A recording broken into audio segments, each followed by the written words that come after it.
CC camera ಉಂಟು ಇಲ್ಲಿಂದ ಅಲ್ಲಿ ತನಕ.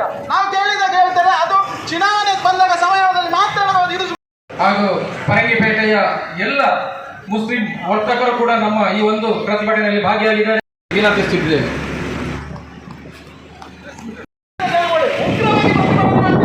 ಇನ್ನು 2 ದಿನದಲ್ಲಿ ದಿಗಂತ ಸಿಗದಿದ್ರೆ, ಯಾಕಂತ ಹೇಳಿದ್ರೆ ಪರಂಗಿಪೇಟೆ ಸೂಕ್ಷ್ಮ ಪ್ರದೇಶ, ಇಲ್ಲಿ ಏನೆಲ್ಲ ಆಗ್ತದೆ ಎಲ್ಲ ವಿಷಯ ಕೂಡ ಪೊಲೀಸ್ ಇಲಾಖೆ ಮಾಹಿತಿ ಉಂಟು.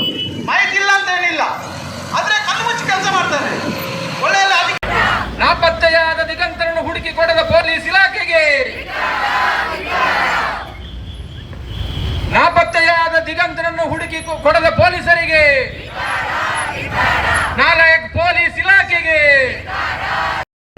ನೀವೆಲ್ಲ ನಾವು ಮೊನ್ನೆ ನಮ್ಮ ಆಂಜನೇಯ ದೇವಸ್ಥಾನಕ್ಕೆ ರಾತ್ರಿ ಹನುಮಾನ್ ಚಾಲೀಸಿ ಓದಿದ್ದಂತ ಒಬ್ಬ ಹುಡುಗ, ನಾನು ಎದ್ದು ದೇವಸ್ಥಾನಕ್ಕೆ ಹೋಗಿ ಬರ್ತೇನೆ ಅಂತ ಹೇಳಿದವ ಮತ್ತೆ ಪುನಃ ಮನೆಗೆ ಬರುವುದಿಲ್ಲ. ಅಂತ ಪರಿಸ್ಥಿತಿಯಲ್ಲಿ ನಾವು ಇವತ್ತು ಪರಂಗಿಪೇಟೆಯಲ್ಲಿ ಬದುಕುವ ಪರಿಸ್ಥಿತಿ ಆಗಿದೆ. ಯಾಕಾಯ್ತು ಇದು? ಪೊಲೀಸರಿಗೆ ನಾವು ಏನು ಹೇಳ್ತೇವೆ, ಒಂದು 24 ಗಂಟೆಯಲ್ಲಿ ಅದೊಂದು ಗೋಲ್ಡನ್ ಅವರ್ಸ್ ಅಂತ ಇರ್ತದೆ. ಕರ್ನಾಟಕದ ಒಂದು ಸಮುದಾಯವನ್ನ ಓಲೈಕೆ ಮಾಡುವುದಕ್ಕೆ ಒಂದು ಮಿತಿ ಇದೆ.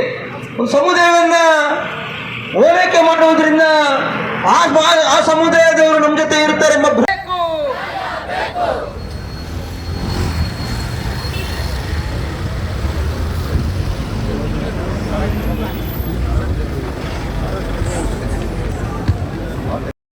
ಪೊಲೀಸಿನವರ ಹತ್ರ ಇದೆ.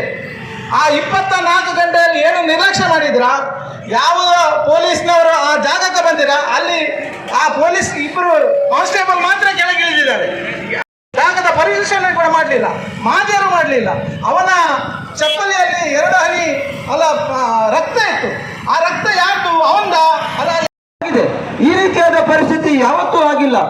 ಇವತ್ತು ನಮ್ಮ ಸರ್ಕಾರದ ಗೃಹ ಸಚಿವರನ್ನ ಕೇಳಿದಾಗ ಯಾವುದೇ ಘಟನೆಗಳು ನಡೆದಾಗ ಅವರು ಹೇಳುವಂತಹದ್ದು ಅದೊಂದು ಅನಿರೀಕ್ಷಿತ ಘಟನೆ, ಅದು ಒಂದು ನನಗೆ ಅದರ ಬಗ್ಗೆ ಮಾಹಿತಿ ಇಲ್ಲ, ಈ ರೀತಿಯಾದ ಒಂದು ಉಡಾಪೆಯ ಉತ್ತರವನ್ನು ನೀಡತಕ್ಕಂಥ ಗೃಹ ಸಚಿವರು ಒಂದು ಕಡೆ ಆದ್ರೆ, ಒಂದು ರೀತಿಯಾದ ತುಘಲಕ್ ಸರ್ಕಾರವನ್ನು ನಡೆಯತಕ್ಕಂಥ ನಮ್ಮ ಮುಖ್ಯಮಂತ್ರಿಗಳು ಇನ್ನೊಂದು ಕಡೆ ಆದ್ರೆ, ಯಾವುದೇ ರೀತಿಯಾದ ಘಟನೆಗಳು ನಡೆದಾಗ ಅದರ ಸರಿಯಾದ ಒಂದು ಪತ್ತೆಗೆ ಒಂದು ಇಚ್ಛಾಶಕ್ತಿಯನ್ನು ತೋರಿಸದಾಗಿರತಕ್ಕಂಥ ನಮ್ಮ ಪೊಲೀಸ್ ಇಲಾಖೆ ಒಂದು ತರ